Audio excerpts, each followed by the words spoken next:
Hello, my name is Jared Skeens and welcome to the Zoom room.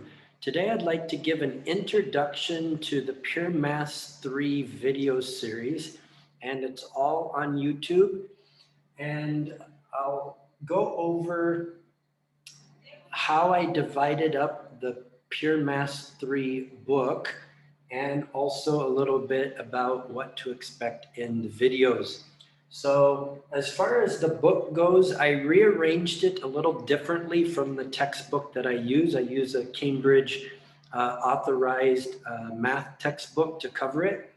And I do rearrange it just a little bit. I've broken it up into 6 units. And so the video series will cover or follow in this progression.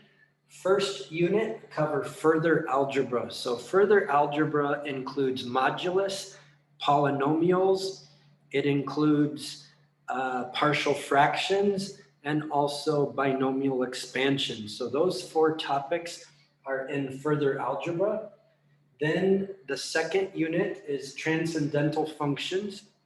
Transcendental functions covers your exponentials and logarithms and also covers the trigonometric functions.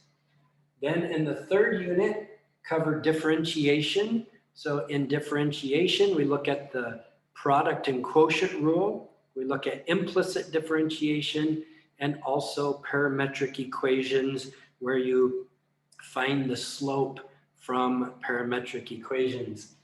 Then in the fourth unit, we cover integration. Integration includes the trapezoid rule, which is actually an approximation. Integration by U substitution, integrating using a substitution, we call it U substitution. Integration by parts, and then I also include differential equations because you have to integrate when you're working with differential equations.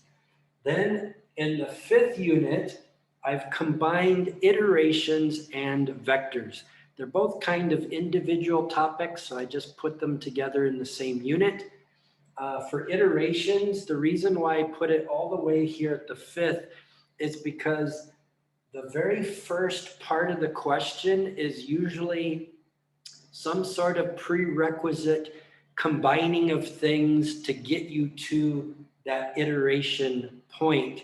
So even though the iteration skill itself is actually generally more algebraic, some of the manipulation that you have to do with the equations involves anything that you've had before. And I've noticed that in this new 2020 syllabus that Cambridge is even having you do derivatives to get to that iteration point, or the formula x equals f of x.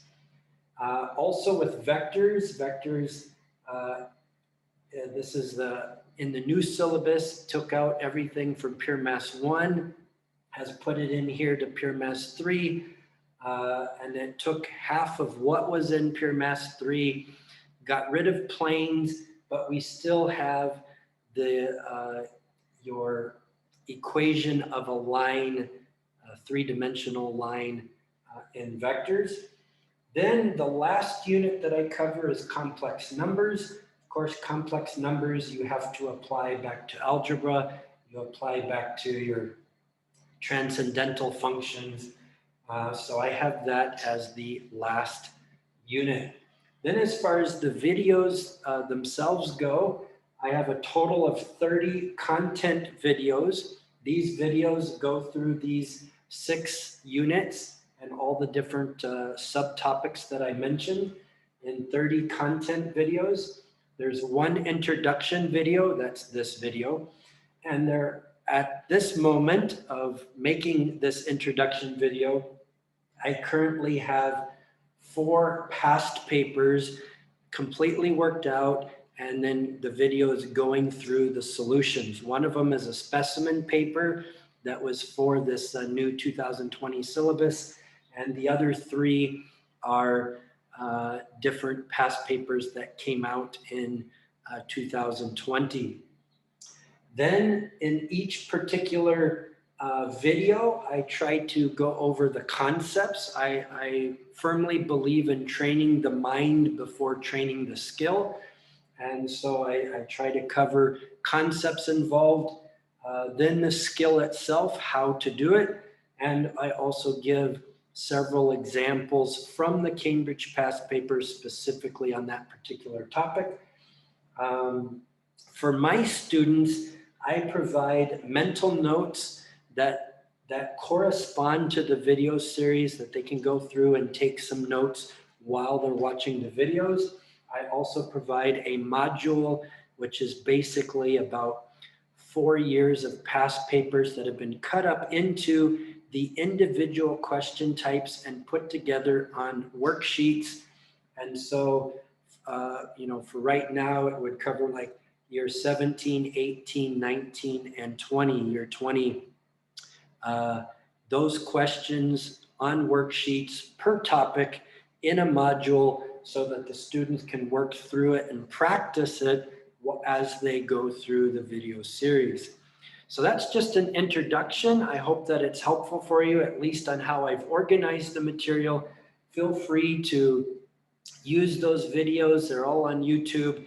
It's there to help people learn.